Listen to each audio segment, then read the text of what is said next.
welcome to our channel. Today we will discuss about removal of the auditor by the management of the company. So let's start. Auditors plays a vital role in any organization. They are not only responsible to the stakeholders but also have a duty to make sure that the financial statements present true and fair view of the affairs of a company. As per the law, management of a company is responsible to prepare the books of accounts of the company and to deliver the final accounts duly approved by them to the auditors for auditing purpose and issuance of the auditor's report. Mutual cooperation and support is the essence of the relationship between management of a company and auditors. Any misunderstanding and confusion between both of them may result into non-completion of applicable compliances. As a result, the company and stakeholders suffer due to hefty penalties and fines imposed on the company. The Companies Act 2013 and rules made thereunder have provisions to address these disputes and misunderstandings between auditors and the management of a company. So there are two ways in which the office of an auditor can be vacated. That is, one is resignation under section 140 subsection 2 and second is removal under section 140 subsection 1. In this video, we shall discuss about the removal of the auditors of the company, its procedures and the process. Auditors can be removed by passing a board resolution and a special resolution by the company with the prior approval of the central government. And the power to seek and dispose of the application is delegated to regional director by the central government by a notification dated 19/12/2016. So here is the procedure to remove an auditor by the management. A company desirous of removing its auditors before the completion of the tenure due to any reason whatsoever should follow the process as I am telling you. First, the process starts with the intimation to the auditor and giving them opportunity of being heard. As per proviso to section 141 and the principle of civil jurisprudence, opportunity of being heard should be given to the auditor by the company. A notice with all the relevant details such as grounds for taking action, justifications for removal, date and time for physical or virtual hearing, any other relevant detail for making the decision should be served to the auditor. It is pertinent to note that the details, the notice should be very clear and should be free from ambiguity. A reasonable time and date should be given to the auditor. A proper intent should be there to understand the case of the auditor by the company. The term reasonable opportunity is a very broad term and must be interpreted properly. There are many case laws and judgments present which explains its meaning. We shall discuss it separately. A simple meaning of the term is the note of this term is that the notice should be delivered properly, adequate time should be given, and there should be an intent to hear the auditor properly. The company may give multiple opportunities to the auditor to explain his side and give more facts and justification.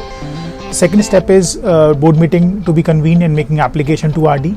After getting representation of the auditor, if the management of the company does not find it convincing and has sufficient proofs against the auditor, it shall convene a board meeting and pass a resolution to this effect, which shall be subject to the prior approval of regional director and subsequent approval of the members of the company. Step 3 is filing application with the office of regional director. After passing the resolution, a petition shall be drafted for seeking the approval of the RD having jurisdiction over the company. The petition should state all the facts, grounds for removal, opportunity of being heard given to the auditor or not, and its outcomes and other relevant details and proofs.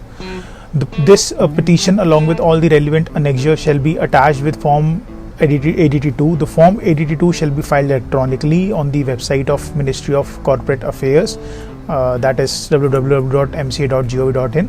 The time limit to file e-form ADT2 is 30 days from the date of passing the board resolution. If the management fails to file the form within 30 days, the form shall not be filed. In that case, the management has to convene a new meeting to pass the same resolution again.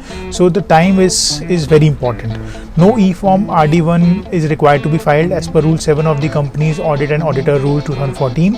E-form ADT2 shall be filed for applying to the regional director for removal of the auditor.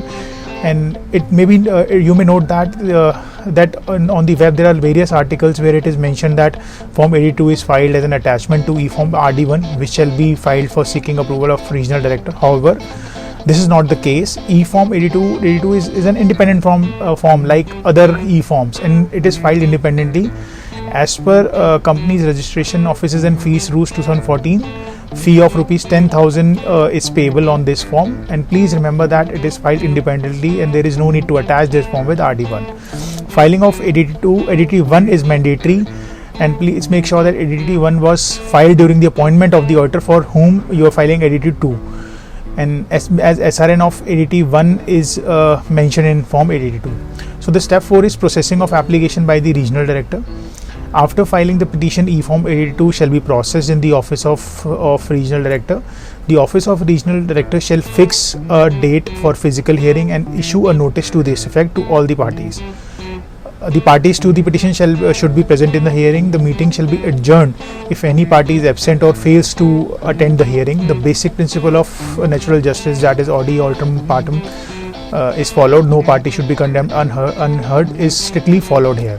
On the basis of hearings and facts, regional director shall decide the case accordingly. He has all the power to dismiss the application for the removal of the auditor also, if in case of insufficient or inadequate grounds. Although power to remove the auditor is with regional director, and we have practically observed that in many cases, almost in all the cases, regional director is pretty lenient in removing the auditor and always try to settle the dispute. He may ask the auditor to resign and resolve the issue or provide other relaxations.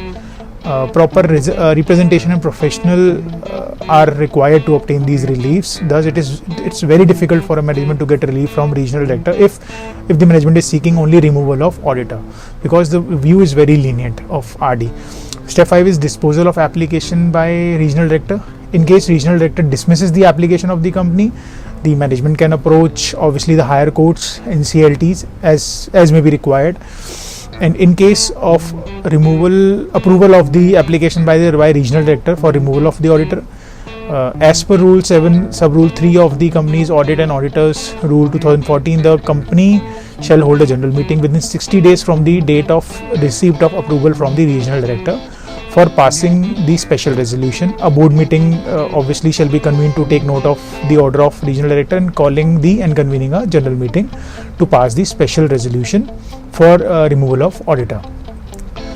Passing a special resolution for removal of the auditor is the next step. A general meeting shall be held to pass a special resolution for removal of the auditor by the members of the company, and immediately after this passing of the special resolution, MGT 14 is required to be filed within 30 days of the date of the special resolution. And here are some of the points that I would like to tell you. The office of RD will take around 2 to 6 months to process your application. So they are pretty slow and they take a lot of time. So you may visit RD to get the process expedited.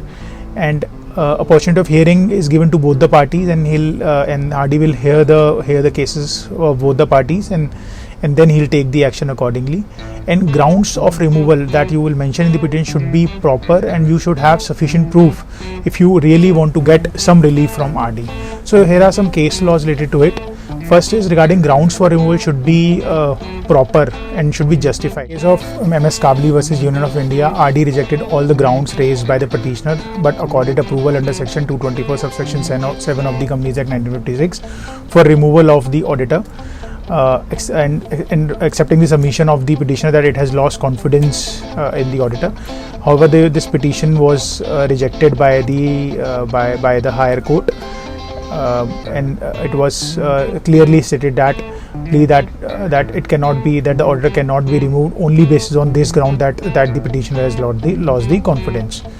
Second case law is related to that the approval of RD and members is mandatory to remove the auditor. It is held in the case of Devinder K. Jain versus Union of India that the board resolution had no effect unless the prior approval of central government and subsequent confirmation by the members is granted for the removal of the auditor. Third case law is related to board has no power to remove an auditor. Like it was held in case of Basant Ram and Sons versus Union of India.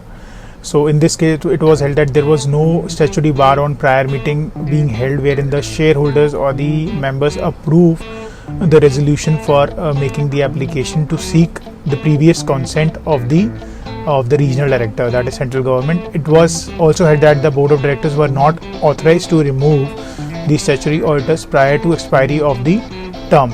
Thus, board of directors cannot remove auditors without the prior approval of the central government and the members of the company. And please note that the ground should be justified. You should have a proper proof, and you should have proper case against the auditor to get him removed. RD, regional director, the view of regional director is pretty lenient, and he always and the office of RD always tries to settle the misunderstandings and the dispute between the auditor and the petitioner company. So you should have proper grounds and facts to prove that the auditor is not relevant for the company and he's not acting in the interest of the company. Would request you to kindly subscribe our channel, and you may post your queries in the comment section. I'll be very happy to answer your queries and concerns, since it's a very practical topic, and a lot of people have different queries regarding the same. So you can drop your queries in the comment section, and please subscribe us and share this video with others. Thank you so much.